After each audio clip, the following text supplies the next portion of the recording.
Hello guys. तो finally हम लोग ने बहुत सारे सुपरवाइज्ड मशीन लर्निंग एल्गोरिथम्स देख चुके हैं। अब हम लोग स्टार्ट करने वाले हैं series of unsupervised machine learning algorithms. हम लोग ने स्टार्टिंग में ही देखा था, जब भी हम मशीन लर्निंग एल्गोरिथम्स का टाइप देखते हैं तब हम लोगों को सुपरवाइज्ड मिलता है, एक अनसुपरवाइज्ड मिलता है, उसके बाद एक रीइंफोर्समेंट लर्निंग मिलता है, राइट। अब हम लोग देखने हैं अनसुपरवाइज्ड मशीन लर्निंग एल्गोरिथम के बारे में। इन शॉर्ट, जब भी मैं अनसुपरवाइज्ड मशीन लर्निंग एल्गोरिथम के बारे में बात करूं तो ये एक काइंड ऑफ क्लस्टरिंग एल्गोरिथम है। इसका मतलब क्या, आपके पास जब सुपरवाइज्ड मशीन लर्निंग में कोई डेटा सेट होता था तो आपके पास फीचर्स होते थे, ऐसे F1, F2, Fn, और उसके अलावा एक आउटपुट फीचर होता था, है ना। जो ये आउटपुट फीचर होता था इसको हम लोग बोलते हैं डिपेंडेंट फीचर। ठीक है, इसको हमको प्रेडिक्ट करना है based on this independent feature, right, based on this independent feature. ये यूजुअली होता था अपने सुपरवाइज्ड मशीन लर्निंग में। तो हम लोग ने जो एल्गोरिथम्स देखा है आपका, जैसे linear regression, logistic regression, decision tree, boosting techniques, random forest, naive Bayes, SVM, ये सारे ना सुपरवाइज्ड मशीन लर्निंग एल्गोरिथम होते हैं, क्योंकि सारे मेरे डेटा सेट में ना हम आइदर क्लासिफिकेशन नहीं तो रिग्रेशन प्रॉब्लम सॉल्व कर रहे हैं। तो हर एक डेटा सेट में मेरा एक स्पेसिफिक आउटपुट वेरिएबल होता है। बट जब मैं अनसुपरवाइज्ड मशीन लर्निंग एल्गोरिथम का बात करूं तो मेरे पास फीचर्स तो होंगे, F1, F2, F3 ऐसे फीचर्स होंगे, बट मेरे पास कोई आउटपुट फीचर नहीं होगा। इसका मतलब मेरा कोई एम नहीं है, मुझे कुछ प्रेडिक्ट नहीं करना है इस स्पेसिफिक डेटा सेट में। ठीक है, तो अनसुपरवाइज्ड मशीन लर्निंग से हम क्या करते हैं, हम बेसिकली क्लस्टर्स बनाते हैं। अब लेट्स से कि इतने सारे फीचर्स हैं मेरे पास, यहां पे बहुत सारे डेटा पॉइंट्स होंगे मेरे, ये सारे डेटा पॉइंट्स। अब ये डेटा पॉइंट्स को मैं क्या करने की कोशिश करूंगा, मैं इसको क्लस्टर्स में कन्वर्ट करने की कोशिश करूंगा। जब मैं बताता हूं क्लस्टर्स मतलब क्या है, लेट्स से कि मेरा एक F1 और F2 फीचर है, राइट। अगर मैं F1 F2 फीचर को देखूं, लेट्स से कि मेरे पास ऐसे प्लॉटेड है F1 F2, राइट। तो यहां पे मेरा कोई आउटपुट फीचर नहीं है। हमारा मेन एम होता है अनसुपरवाइज्ड मशीन लर्निंग से कि हम इसको ग्रुप्स बना पाए, ऐसे टाइप के ग्रुप्स बना पाए। ये मेरा ग्रुप 1 है, ये मेरा ग्रुप 2 है, ठीक है। तो इसका मतलब सिमिलर काइंड के पॉइंट्स ना विल बी ग्रुप्ड टुगेदर, ठीक है। उसी को हम लोग बेसिकली क्लस्टरिंग एल्गोरिथम्स बोलते हैं, ठीक है। काफी ज्यादा यूज केसेस हैं क्लस्टरिंग एल्गोरिथम्स का। आपको थोड़े यूज केसेस मैं बता देता हूं। लेट्स से एक बहुत ही सिंपल यूज केस लेता हूं मैं, ठीक है। अगर समझिए मेरे पास एक डेटा सेट है, ठीक है। अब ये स्पेसिफिक डेटा सेट में मेरे पास फीचर्स हैं, let's say the salary of a person and the spending score of the person, ठीक है, स्पेंडिंग स्कोर, और इनका वैल्यू 1 to 10 के बीच में, ठीक है। तो मेरे पास यहां पर डेटा पॉइंट्स हो सकते हैं, salary, spending score, salary, spending score. किसी का स्पेंडिंग स्कोर ज़्यादा हो सकता है, किसी का स्पेंडिंग स्कोर कम हो सकता है, किसी का सैलरी ज़्यादा हो सकता है, किसी का स्पेंडिंग स्कोर कम ज़्यादा हो सकता है। ऐसे टाइप के सिनेरियोज होते हैं हमारे पास, ठीक है। अब ये दोनों डेटा सेट से मुझे कुछ प्रेडिक्ट नहीं करना है, बट अगर let's say you own a mall या you own a online shopping website, ठीक है, ई कॉमर्स वेबसाइट है आपके पास। अब आप एक नया प्रोडक्ट लॉन्च करना चाहते हैं, ठीक है, आप ये नया प्रोडक्ट लॉन्च करना चाहते हैं। अगर मैं ये दो फीचर्स का देखूं, लेट्स से कि मेरा ये दो फीचर्स कुछ इस तरीके से डेटा पॉइंट्स है मेरे, ठीक है। तो मेरे एक्स एक्सिस में आ गया सैलरी और यहां पे आ गया मेरा स्पेंडिंग स्कोर, ठीक है, स्पेंडिंग स्कोर। अब यहां पे मेरे सैलरीज वैल्यूज होंगे, जैसे जैसे मैं यहां पर जाऊं तो सैलरी बढ़ते जाता है, जैसे जैसे मैं ऊपर जाते रहूं तो मेरे स्पेंडिंग स्कोर बढ़ते हैं, राइट। तो लेट्स कंसिडर कि मेरे कुछ डेटा पॉइंट्स हैं। यहां मेरा एक टाइप का डेटा पॉइंट है, ठीक है, यहां मेरा एक टाइप का डेटा पॉइंट्स है, ठीक है, यहां मेरा एक टाइप का डेटा पॉइंट्स है, और यहां मेरा एक टाइप का डेटा पॉइंट्स है, ठीक है। अब देखिए, ये जो डेटा पॉइंट्स बता रहा है, ये स्पेसिफिकली क्या बता रहे हैं डेटा पॉइंट्स, जिसका सैलरी कम है but the spending score is very high. तो ये ग्रुप ऑफ पॉइंट्स ना ये चीज आपको बता रही है, राइट। अब ये ग्रुप ऑफ पॉइंट्स के बारे में अगर क्या क्या इंफॉर्मेशन निकाल सकते हैं, यहां पे देख सकते हैं कि सैलरी भी ज्यादा है इस स्पेसिफिक डेटा पॉइंट्स का, जो भी पर्सन होगा उनका सैलरी भी ज्यादा है और स्पेंडिंग स्कोर भी ज्यादा है। अब इस केस में क्या है, सैलरी कम है, स्पेंडिंग स्कोर कम है, और इस केस में सैलरी ज्यादा है बट स्पेंडिंग स्कोर कम है, ठीक है। तो अगर लेट्स से कि मैं इसको 4 ग्रुप बना दूं, ये मेरा ग्रुप 1, ये मेरा ग्रुप 2, ये मेरा ग्रुप 3, ये मेरा ग्रुप 4, और ये ग्रुप्स कैसे बनते हैं, ये ग्रुप क्लस्टरिंग एल्गोरिथम से ही बनते हैं। अब मैं क्यों बना रहा हूं groups, let's say that I own a e commerce website, कोई ऑनलाइन वेबसाइट है मेरे पास। अब ई कॉमर्स वेबसाइट में एक बहुत ही बढ़िया प्रोडक्ट आया है, लेट्स से आईफोन 20, ठीक है, अभी तो आईफोन 14 ही चल रहा हूँ, बट मैं एक एग्जांपल ले रहा हूँ आईफोन 20, राइट। तो आईफोन 20 का ऑब्वियसली अब जो भी प्राइस होगा वो बहुत ज़्यादा ही होगा ना, at least it will be 1.5 lakh, let's say, inflation count करके बोल रहा हूँ मैं, ठीक है, 1.5 लाख रुपीज़ आए ना। आपको क्या लगता है जब इनिशियली कोई नया आईफोन आता है, अब आप चाहते हैं कि आप अपने कस्टमर्स को कुछ डिस्काउंट दें, आप किस टाइप के कस्टमर्स को डिस्काउंट देंगे? क्या आप ग्रुप 1 को देंगे या ग्रुप 2 को देंगे या 3 को देंगे या 4 को देंगे? आप किस टाइप के कस्टमर्स को बेसिकली देंगे? अब यहां पे दो सिनेरियोज हो सकते हैं, आइदर आप ये ग्रुप को देंगे, सैलरी भी कम है बट इनका स्पेंडिंग स्कोर ज्यादा है, तो अगर इनको डिस्काउंट मिल सकता है तो आप क्या कर सकते हैं, आप एक ईमेल सारे के सारे ये ग्रुप को लिख सकते हैं। और दूसरा ग्रुप ये है, ये ग्रुप में क्या है, सैलरी भी ज्यादा है, स्पेंडिंग स्कोर भी ज्यादा है, तो डेफिनेटली चांसेस ज्यादा है कि ये ग्रुप के पीपल भी आप प्रॉब्ली ये आईफोन खरीद सकता है। और फाइनल जो वर्स्ट सिनेरियो में होगा, अगर आपको ये ग्रुप को भी भेजना है ना, उनका सैलरी ज्यादा है बट स्पेंडिंग स्कोर कम है, बट थोड़े थोड़े में से इनमें से लोग ना आईफोन खरीद लेंगे अगर आप इनको ज्यादा डिस्काउंट देंगे। तो लेट्स से कि आपने ये ग्रुप को 10% डिस्काउंट दिया, आपने ये ग्रुप को 5% डिस्काउंट दिया, आपने ये ग्रुप को 20% डिस्काउंट दिया, तो चांसेस यहां पे ये बढ़ रहे हैं कि आपका आईफोन जो है जल्दी जल्दी बिक रहा है by just giving this particular discount, है ना। अब ये क्यों पॉसिबल हो रहा है? क्योंकि आप इसको क्लस्टर्स बना पा रहे हैं, आप इजीली इसको क्लस्टर्स बना पा रहे हैं। और ये क्लस्टर्स कैसे बनते हैं? थ्रू सम क्लस्टरिंग एल्गोरिथम्स, और इनमें जो टेक्निक यूज होता है वो है अनसुपरवाइज्ड मशीन लर्निंग, ठीक है। तो यहां आपको स्पेसिफिकली कुछ प्रेडिक्ट नहीं करना है, आप क्या करेंगे, सारा डेटा पॉइंट्स को ग्रुप बनाएंगे, क्लस्टर्स बनाएंगे। तो इसमें जो 3 टेक्निक यूज होता है, जो हम क्लस्टरिंग एल्गोरिथम पढ़ने वाले हैं सीरीज में, एक है के मीन्स क्लस्टरिंग, दूसरा है हायरार्किकल मीन क्लस्टरिंग, तीसरा है डीबी स्कैन क्लस्टरिंग। तो इस वीडियो में हम लोग फोकस करेंगे कंप्लीटली टू अंडरस्टैंड अबाउट के मीन्स क्लस्टरिंग, ठीक है, के मीन्स क्लस्टरिंग। अब पार्ट बाय पार्ट हम लोग समझेंगे कि के मीन क्लस्टरिंग होता क्या है, के मीन क्लस्टरिंग वर्क कैसा करता है, और के मीन क्लस्टरिंग का मैथमेटिकल इंट्यूशन क्या है। पहली बात तो हम लोग गोल समझेंगे geometric intuition point of view से, जैसे मैंने बोला ज्योमेट्रिक इंट्यूशन, तो ज्योमेट्रिक इंट्यूशन पहले हम लोग समझेंगे कि ज्योमेट्रिक इंट्यूशन के थ्रू हम क्या करने की कोशिश कर रहे हैं मेरे के मीन्स क्लस्टरिंग के थ्रू, ठीक है। तो चलिए देखते हैं और समझते हैं। तो चलिए गाइस, ज्योमेट्रिकल इंट्यूशन अगर आपको के मीन्स क्लस्टरिंग का समझना है तो लेट्स कंसीडर कि मेरे पास कुछ डेटा पॉइंट्स हैं, ठीक है, कुछ ऐसे डेटा पॉइंट्स हैं। तो यहां पे मेरे एक सिंपलर डेटा पॉइंट्स, एक ग्रुप ऑफ डेटा पॉइंट्स कुछ ऐसे दिखता है और दूसरे ग्रुप ऑफ डेटा पॉइंट्स कुछ ऐसे दिख रहा है, ठीक है। तो अगर आपके पास ये डेटा पॉइंट्स है with respect to F1 and F2 feature, अगर आप इसमें के मीन्स क्लस्टरिंग अप्लाई करते हैं, के मीन्स क्लस्टरिंग अप्लाई करते हैं, तो जो फाइनल आपका आउटपुट होगा वो कुछ इस तरीके का दिखेगा।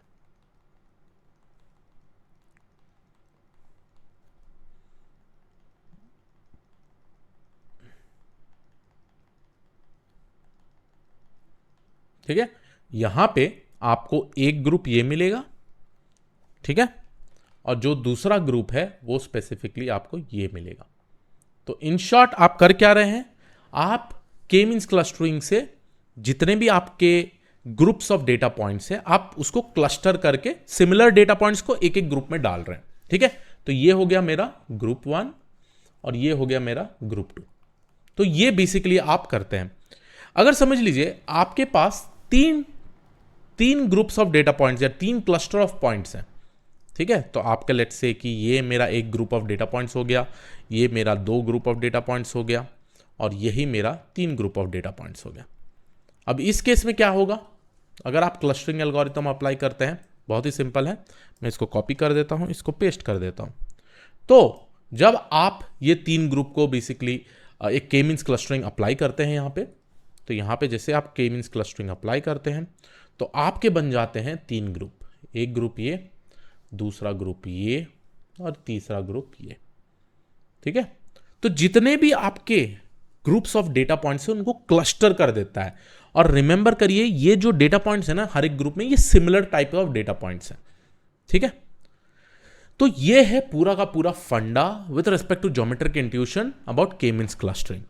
अब हम लोग समझते हैं कि ये ग्रुपिंग कैसे होता है यूजिंग के मींस क्लस्टरिंग। ठीक है, तो लेट्स कंसिडर, अभी मैं यहां फिर से एक और डेटा पॉइंट लेता हूं और समझते हैं के मींस मैथमेटिकल इंट्यूशन कि ये बनता कैसे, ये ग्रुप्स मैथमेटिकल इंट्यूशन। ठीक है, तो लेट्स कंसिडर कि ये मेरे डेटा पॉइंट्स अगेन है, मैं यहां पे लिख देता हूं और इसको मैं थोड़ा छोटा लिख देता हूं सो दैट आपको क्लियरली दिख जाए। चलिए, तो ये मेरे डेटा पॉइंट्स यहाँ पे, ये मेरे डेटा पॉइंट्स यहाँ पे। ठीक है, तो लेट्स से दैट कि मेरे यहाँ पे थोड़े डेटा पॉइंट्स आ गए इस तरीके के। ठीक है, और यहाँ पे मेरे डेटा पॉइंट्स आ गए। आपको पता है यहाँ पे जस्ट देखने से आपको पता चल जाएगा कि कितने ग्रुप्स हैं यहाँ पे। ठीक है, तो के मीन क्लस्टरिंग में जो स्टेप्स फॉलो होता है, स्टेप्स फॉलो होता है, चलिए मैं एक बाय वन बाय वन मैं सारे स्टेप्स लिखते जाता हूं। तो पहला स्टेप जो होता है, वी हैव टू इनिशियलाइज सम के सेंट्रॉइड्स। बहुत ही इंपॉर्टेंट चीज है। ठीक है, के सेंट्रॉइड्स। अब ये जो के सेंट्रॉइड्स क्या है, जितने भी ग्रुप्स बन रहे हैं ना, उन सबका सेंटर पॉइंट होता है, उन सबका सेंटर पॉइंट होता है जिसको हम लोग सेंट्रॉइड्स बोलते हैं। अभी इस प्रॉब्लम स्टेटमेंट में तो ऑब्वियसली आपको दिख रहा है कि मेरा k इज इक्वल टू 2 होना चाहिए क्योंकि मेरे पास दो ग्रुप्स हैं। बट ये k इज इक्वल टू 2 कैसे सेलेक्ट होता है, मैं उसके बारे में बात करता हूं बस थोड़ा सा आगे। ठीक है, कि ये k का वैल्यू कैसे सेलेक्ट होता है उसके बारे में हम लोग क्लियरली डिस्कस करेंगे। बट लेट्स कंसिडर कि अभी के लिए मैंने अपना दो सेंट्रॉइड्स, एक सेंट्रॉइड इधर इनिशियलाइज किया और दूसरा सेंट्रॉइड मैंने यहां पे इनिशियलाइज किया। ठीक है, अब दो सेंट्रॉइड मैंने ऐसे इनिशियलाइज कर दिया। अब जो सेकंड वाला पॉइंट है, बहुत ही इंपॉर्टेंट पॉइंट, तो इनिशियली आपको कुछ के सेंट्रॉइड्स इनिशियलाइज करना है। इस प्रॉब्लम स्टेटमेंट में मेरे को दिख रहा है दो ग्रुप है, इसलिए मैंने k is equal to 2 initialise कर दिया है, तो काफी ज्यादा सिंपल हो जाएगा मेरे लिए। बट ये k का वैल्यू 2 कैसे आया, हम लोग इसके बारे में डिस्कशन करेंगे। ठीक है, बस थोड़े ही देर में ये मैथमेटिकल इंट्यूशन जैसे खत्म होगा हम लोग उसके बारे में डिस्कशन करेंगे। अब जो सेकेंड पॉइंट है, मैं ये बोल रहा हूं points that are nearest to the centroid we just need to group them। मतलब जो पॉइंट इस पर्टिकुलर सेंट्रॉइड से नजदीक है तो हम लोग वही कलर का ग्रुप कर देंगे उसको, मतलब इस पर्टिकुलर ग्रुप में डाल देंगे। और जो पॉइंट्स, जो ये डेटा पॉइंट्स है मेरे इस पर्टिकुलर पॉइंट के नजदीक है, हम वो कलर में डाल देंगे। ठीक है, तो इसका मतलब आप देखिए ये वाला डेटा पॉइंट इस पर्टिकुलर डेटा पॉइंट से नजदीक है ऑब्वियसली, तो मैं इसको ये ऑरेंज कलर बना दूंगा, इसको भी मैं ऑरेंज कलर बना दूंगा। अगर आपको सिंपल तरीके से जानना है कि कितने डेटा पॉइंट्स होंगे तो आप एक ना परपेंडिकुलर लाइन एक ऐसा बना दीजिए और एक और परपेंडिकुलर लाइन आप ऐसे बीच में बना दीजिए। ठीक है, तो जैसे आप ये परपेंडिकुलर लाइन बनाएंगे, ठीक है, तो ऑब्वियसली आपको पता है जो नियरेस्ट डेटा पॉइंट्स है ना, वो ये इसके नजदीक होगा और ये डेटा पॉइंट सब इनके नजदीक होगा। ठीक है, आई होप आप लोगों को समझ में आ रहा हो। और ये मैंने दो परपेंडिकुलर लाइन बनाया गया इसमें, अगर इसको दिखा दूं आपको ना थोड़ा और प्रॉपर तरीके से तो शायद आपको समझ में आ जाए। चलिए मैं एक और कोशिश करता हूँ ये लाइन ड्रॉ करने के लिए, मेरा ये लाइन प्रॉपरली ड्रॉ नहीं हुआ था। ठीक है, तो लेट्स से कि ये मेरे दो सेंट्रॉइड्स हैं, यहाँ पे मैंने एक ग्रुप ऑफ डेटा पॉइंट्स डाल दिया है, यहाँ मैंने एक ग्रुप ऑफ डेटा पॉइंट्स डाल दिया है। ठीक है, ऐसे। ठीक है, अब मैं क्या करूँगा, ये जो लाइन बना रहा हूँ ना, इसके बाद मैं एक और परपेंडिकुलर लाइन कुछ इस तरीके का बनाऊंगा। ठीक है, अब बन गया परपेंडिकुलर पॉइंट। ठीक है, दोनों परपेंडिकुलर है, राइट। अब जो डेटा पॉइंट्स इस प्लेन के ऊपर है तो ये बेसिकली ये कलर का हो जाएगा, और जो डेटा पॉइंट्स इसके ऊपर है तो ये कलर का हो जाएगा। ठीक है, और जो डेटा पॉइंट्स इसके नीचे है ये बेसिकली ये कलर का हो जाएगा। ठीक है, ये कलर का हो जाएगा। तो यहां पे हम लोग ने क्या किया, हम लोग ने बस ग्रुप किया है, जो डेटा पॉइंट्स इस सेंट्रॉइड के नजीक है वो कलर कर दिया, और जो डेटा पॉइंट्स इस सेंट्रॉइड के नजीक है हम लोगों ने वो कलर कर दिया। अब थर्ड पॉइंट जो है सबसे ज्यादा important, move the centroids bye calculating the mean. Bye calculating the mean इसका मतलब क्या है, अब जितने भी आपके डेटा पॉइंट्स हैं हम इन सब का डेटा पॉइंट्स का मीन कैलकुलेट करेंगे और उसके थ्रू हमको नया सेंट्रॉइड मिलेगा। अब ये सेंट्रॉइड से मूवमेंट हो जाएगा यहां पे। ठीक है, तो चलिए अभी मैं क्या करने वाला हूं, यहां पे मैं जाके फिर से ये लाइन बनाऊंगा।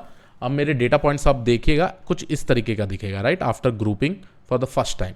ठीक है, तो यहाँ पे मेरे थोड़े जो डेटा पॉइंट्स हैं वो बेसिकली आपको कुछ इस तरीके का दिखेगा। देखिए जब मैं बोलता हूं move the centroids bye calculating the mean, इसका मतलब क्या, मैं इस सब का मीन कैलकुलेट करूंगा। जब मैं मीन कैलकुलेट करता हूं, जो मेरा नया डेटा पॉइंट होगा वो कहां मूव होगा, वो आपको पता है इधर से क्या हो सकता है, इधर मूव हो जाएगा, राइट। ठीक है, क्योंकि ये सारे डेटा पॉइंट्स यहां पर सबसे ज्यादा डेटा पॉइंट्स है, तो मेरा जो मीन कैलकुलेट होगा इस सारे डेटा पॉइंट्स का कहीं सेंटर में होगा। सिमिलरली ये येलो सेंट्रॉइड कहां मूव होने वाला है, सिंस ज्यादा डेटा पॉइंट्स यहां है, ये यहां से यहां जा सकता है। ठीक है, यहां से यहां जा सकता है। अब मेरे जो नया डेटा पॉइंट है वो कहां है, एक येलो पॉइंट यहां पर है, एक ऑरेंज पॉइंट बेसिकली आपका यहां पर है। ठीक है, अब आपका जो डेटा पॉइंट्स है सब इस तरीके का दिख रहा है। तो यहां आपका 3 डेटा पॉइंट, यहां आपका थोड़े और डेटा पॉइंट्स ऐसे, ठीक है, और यहां पे आपका येलो डेटा पॉइंट। ऐसे ही बना दे रहा हूं गाइस, सो दैट आपको कंफ्यूजन से दूर रहना पड़े। ठीक है, लेट्स से अब फिर से मैं क्या करूंगा, फिर से हम लोग ये वाला पॉइंट बेसिकली फिर से करेंगे, सेकंड पॉइंट। अब points that are near to the new centroid हम लोग उनको ग्रुप कर देंगे। अब फिर से ग्रुप करने के लिए क्या करना पड़ेगा, मेरे को फिर से एक ऐसा लाइन बनाना पड़ेगा और कुछ ऐसा बनाना पड़ेगा, राइट। अब यहां आप देख सकते हैं एक येलो पॉइंट ऊपर चले गया है और एक रेड पॉइंट नीचे आ गया है। तो जो ये नीचे आ गया ना रेड पॉइंट, वो फिर से आपका येलो हो जाएगा, क्योंकि ये वाला डेटा पॉइंट नजीक है, और ये वाला जो डेटा पॉइंट है आपका बेसिकली ऑरेंज हो जाएगा, है ना। फिर से इसके बाद क्या होगा, नेक्स्ट स्टेप, फिर से हम लोग जाके मीन कैलकुलेट करेंगे ये सारे डेटा पॉइंट्स का। अब आपका जो ये सेंट्रॉइड है वो यहां से लेट से यहां मूव हो गया, ठीक है, और सिमिलरली आपका जो येलो वाला डेटा पॉइंट है यहां से यहां मूव हो जाएगा जब मैं एवरेज कैलकुलेट करूंगा। ठीक है, तो फिर से आपका क्या हो जाएगा, यहां पे आपके, अगर मैं यहां पे जाके देखूं तो ये आपका नया डेटा पॉइंट। ठीक है, अब आपका जो नया सेंट्रॉइड है इट इज समवेयर हियर, ठीक है, येलो वाला, ऑरेंज वाला समवेयर हियर, ऑरेंज वाला समवेयर हियर। ठीक है, ठीक है, यहां से यहां, तो यहां हो गया। ठीक है, अब जो मेरे नए डेटा पॉइंट्स है वो बाकी के बाकी पूरे यहां पे आ रहा है इस तरीके से, राइट, और यहां पे मेरे 3 डेटा पॉइंट्स हैं। ठीक है, और वहां पे जो मेरे ऑरेंज डेटा पॉइंट्स हैं यहाँ पे 1 2 और बाकी सारे डेटा पॉइंट्स इधर। अब जब ये प्रोसेस हम लोग कंटिन्यूसली करेंगे, फिर से अब हम लोगों को सेकंड प्रोसेस करना पड़ेगा। Then again we will go ahead and create this line, उसके बाद हम लोग जाके ऐसे लाइन बनाएंगे। ठीक है, अब आप देखिए अगर यहाँ पे कोई पॉइंट्स का मूवमेंट नहीं है, अगर मेरे कोई ज़्यादा पॉइंट्स का मूवमेंट नहीं है, इसका मतलब मेरा ग्रुप करेक्ट हो गया है और फाइनली हमको ये 2 ग्रुप मिल रहा है, एक ग्रुप ये और दूसरा ग्रुप ये, राइट। तो इस तरीके से हम लोग ने यही स्पेसिफिक डेटा को जो इनिशियली ये लिया था, हम लोग ने 2 ग्रुप बना दिया है। ठीक है, at the end of the day हमको 2 ग्रुप मिल गया है and now we know that how we have group this data points. यहां पे मैंने उतना एक्यूरेटली नहीं बता पाया गाइस, क्योंकि ऑब्वियसली बहुत सारे डेटा पॉइंट्स यहां पे ऊपर जंबल्ड हो गए हैं, पूरा ऊपर नीचे हो गए हैं। बट अगर आपको फाइनल रिजल्ट देखना है, अगर क्लियरली देखना है, तो आपका जो फाइनल रिजल्ट है ना, जब ये प्रोसेस कंटिन्यूसली आप फॉलो करेंगे तो आपका जो येलो वाला डेटा पॉइंट्स, ये सारे मेरे डेटा पॉइंट्स आ जाएंगे इस तरीके से, और बीच में इसका सेंट्रॉइड होगा, और सिमिलरली येलो डेटा पॉइंट्स का और रेड डेटा पॉइंट्स का कुछ ऐसे आ जाएगा, और ये भी बीच में सेंट्रॉइड होगा। तो ये मेरा एक ग्रुप, ये मेरा 2 ग्रुप। तो फाइनली ये प्रोसेस आप लोग कंटिन्यू करेंगे जब तक आपको ये 2 ग्रुप नहीं मिलता है। तो ये हो गया मेरा क्लस्टर 1 और ये हो गया मेरा क्लस्टर 2, और जो ये बीच वाला पॉइंट बोलते हैं हम लोग इसको बोलते हैं सेंट्रॉइड ऑफ क्लस्टर 1, और जो ये बीच का पॉइंट है ये है सेंट्रॉइड ऑफ क्लस्टर 2। ठीक है, तो के मींस क्लस्टरिंग में हम लोग बेसिकली यही 3 स्टेप फॉलो करते हैं और अगेन रिपीट करते जाते हैं जब तक हमको ये सारे ग्रुप्स नहीं मिलते। ठीक है, तो ये सारे जो डेटा पॉइंट्स है ये ऊपर के ये येलो कलर हो गए और ये रेड कलर हो गए। तो ऐसे हम लोग कंटिन्यू करते जाते हैं। ठीक है, तो ये है पूरा का पूरा के मींस मैथमेटिकल इंट्यूशन। बट अभी हमारा सबसे मेजर क्वेश्चन ये है, how do we select the K value. ये सबसे ज्यादा इंपॉर्टेंट क्वेश्चन है, how do we select the K value. अब इसके लिए हमको एक चीज समझना पड़ता है जिसको हम लोग बोलते हैं WCSS।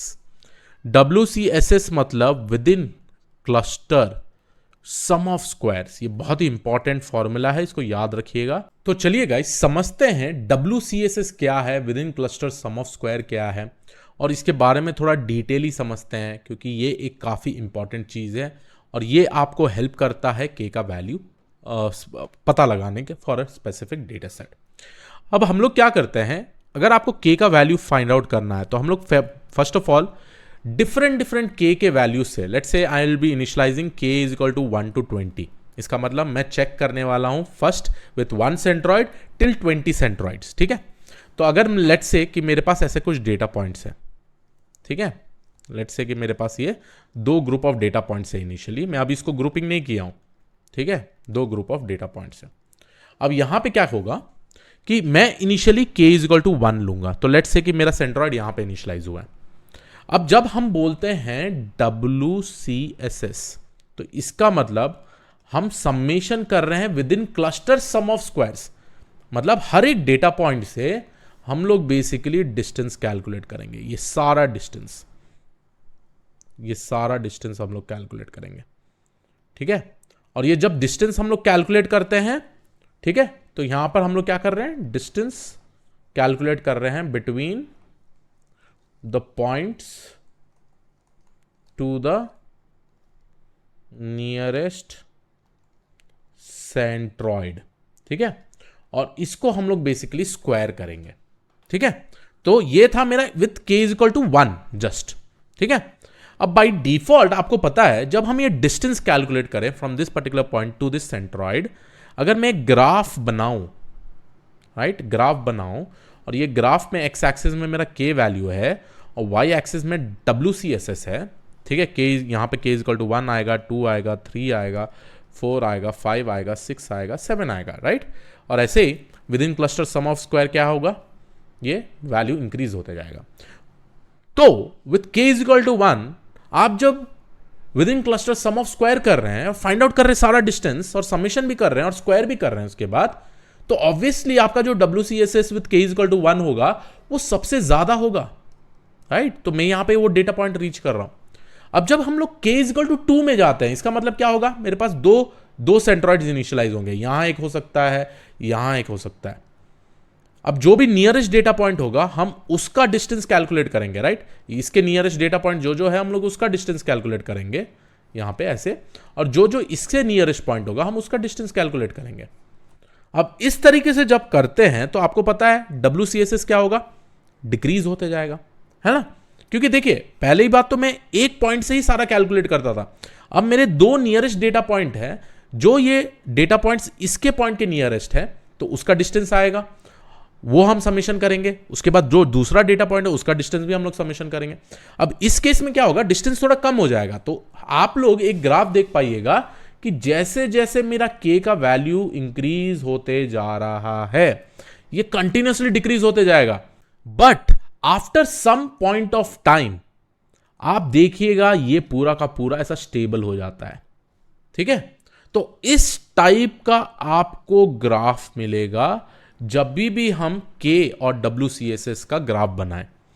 अब यहां पे आपको एक चीज देखना है, इस ग्राफ को हम लोग बोलते हैं एल्बो मेथड।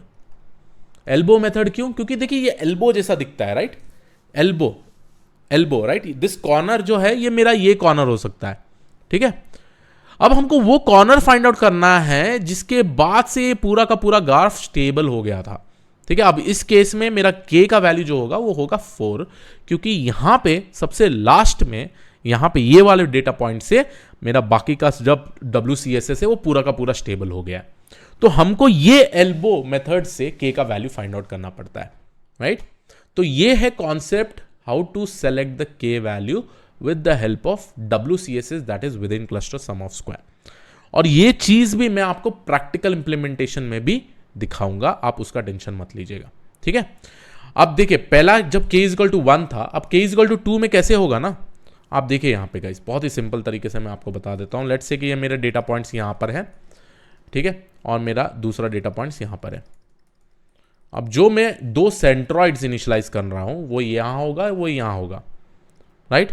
अब जो दो सेंट्रॉइड्स, ये सेंट्रॉइड से सारा पॉइंट्स ये नजीक है तो मैं इसका डिस्टेंस कैलकुलेट करूंगा, ये सेंट्रॉइड से ये सारा डिस्टेंस नजीक है तो मैं इसका डिस्टेंस कैलकुलेट करूंगा। अब instead of just finding the distance with one point मैं बाकी सारे डिस्टेंस कैलकुलेट कर रहा हूं, तो ऑब्वियसली इस केस में मेरा WCSS क्या होगा, डिक्रीज होगा, राइट। तो इस तरीके से हम लोग बेसिकली के का वैल्यू सेलेक्ट करते हैं। ये एल्बो मेथड को बहुत ही अच्छी तरीके से याद रखिएगा, ठीक है। और यहां पे जो डिस्टेंस यूज होने वाला है वो बहुत ही सिंपल है। कैसे डिस्टेंस कैलकुलेट होता है आपको पता है, इसमें हम लोग यूज करते हैं Euclidean distance, and I hope आप लोगों को यूक्लिडियन डिस्टेंस और मैनहट्टन डिस्टेंस का फॉर्मूला पता हो, ठीक है।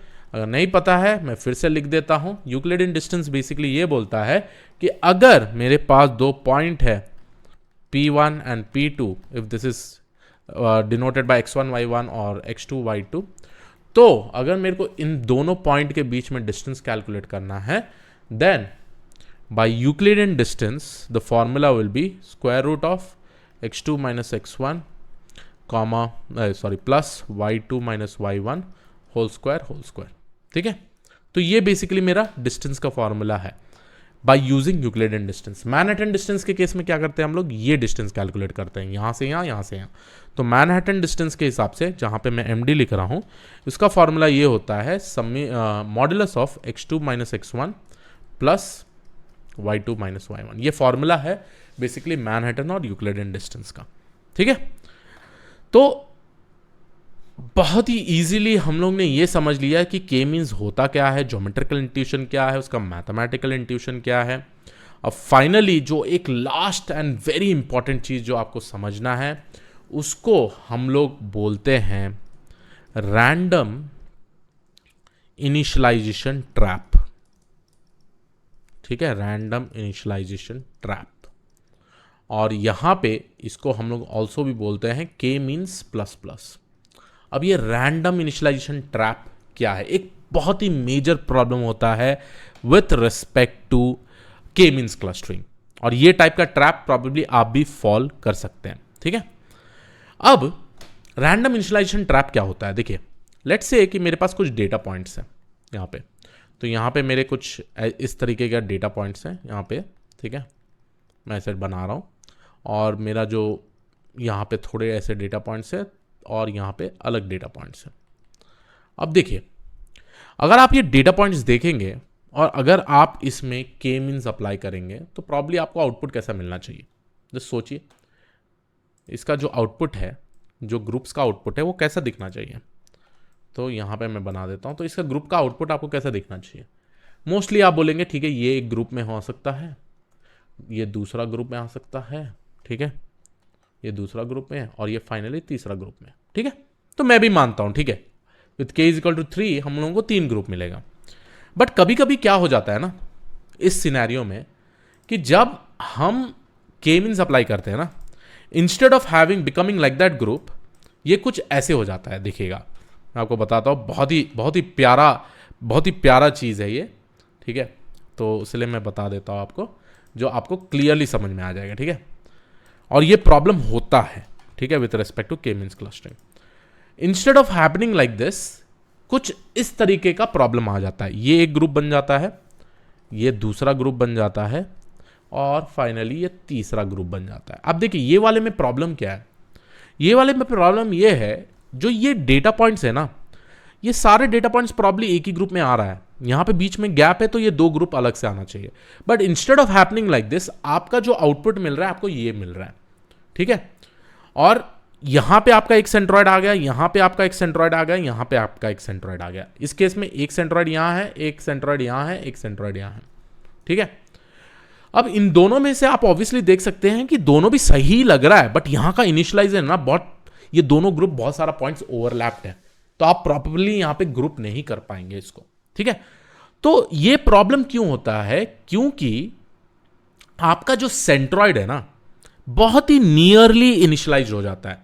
तो इसका मतलब मैं ये बोल रहा हूं, अगर मेरे को ये ग्रुप करना है ना, तो अगर आपका 3 डेटा पॉइंट्स लेट से यहीं इनिशियलाइज्ड हो गया, यहीं इनिशियलाइज्ड हो गया ऐसे, और ये मेरा ग्रीन पॉइंट यहीं नियरली ही इनिशियलाइज्ड हो गया, तो फाइनली आपका जो ग्रुप्स बन जाएगा कुछ इस तरीके का बनेगा, ठीक है, सबसे मेजर प्रॉब्लम। तो इसीलिए के मींस क्लस्टरिंग में बोलते हैं कि रैंडम इनिशियलाइजेशन ट्रैप। जब भी आपका सेंट्रॉइड बहुत नियरली इनिशियलाइज्ड होता है तो ऐसे काइंड का प्रॉब्लम आता है। तो इसका फिक्स क्या है? इसका फिक्स है हम लोग एक इनिशियलाइजेशन टेक्निक यूज करेंगे जिसका नाम है के मींस प्लस प्लस। अब ये के मींस प्लस प्लस ये काम करता है, जैसा भी आपका डेटा पॉइंट हो ग्रुप्स में या नहीं, राइट, ये के मींस प्लस प्लस ये बोलता है अगर मेरे पास 3 ग्रुप्स है या मैं k = 3 ले रहा हूं, it will always make sure कि आपका जो सेंट्रॉइड है ना वो बहुत ही दूर दूर इनिशियलाइज हो। अब जब ये दूर दूर इनिशियलाइज होता है ना, तब आपको इस टाइप का एक प्रॉपर ग्रुप्स बन जाता है। क्योंकि जब दूर दूर इनिशियलाइज है ना, आपको पता चलेगा कौन कौन सा डेटा पॉइंट से इन पर्टिकुलर डेटा पॉइंट से नजदीक है और इन पर्टिकुलर सेंट्रॉइड से नजदीक है, और वो कोशिश करेगा ग्रुप करने का, ठीक है। तो रैंडम इनिशियलाइजेशन ट्रैप क्यों होता है और वो क्या है कि आपके ग्रुप्स प्रॉपर्ली नहीं बन रहे, और and the reason is very simple कि आपका जो सेंट्रॉइड्स है ना वो प्रॉपर्ली इनिशियलाइज नहीं है।